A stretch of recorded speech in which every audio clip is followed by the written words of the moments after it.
আল্লাহর নবী সৈয়দনা হযরত মুসা আলাইহি ওয়াসাল্লাম যখন ফেরাউনের হাত থেকে এই বনী ইসরাইলকে রক্ষা করে আমার আল্লাহ মুসা আলাইহি ওয়াসাল্লামের মাধ্যমে যখন ফেরাউনের হাত থেকে এই বনী ইসরাইল জাতিগোষ্ঠীকে রক্ষা করে, তখন তাদেরকে আল্লাহ জান্নাত থেকে খাবার দেয়। অনেক নাজ নিয়ামত দিয়ে ভরপুর করে দেয়।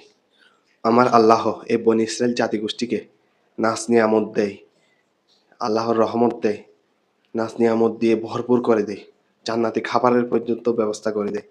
বাট যখন আল্লাহ হযরত মূসা আলাইহি ওয়াসাল্লামের মাধ্যমে তাদেরকে বললেন যে তোমরা আল্লাহর গড় বাইতুল মুকাদ্দাস তথা ফিলিস্তিন স্বাধীনতার জন্য তোমরা জিহাদ করো, তখন তারা উত্তর দিলেন, হে মূসা, আমরা তো দুর্বল, তুমি এবং তোমার আল্লাহ মিলে জিহাদ করো। মানে কিভাবে একটা কম এই উত্তরটা দিতে পারে?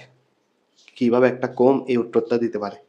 এই বনী ইসরাইল জাতিগোষ্ঠী চেষ্টা করতে পারত।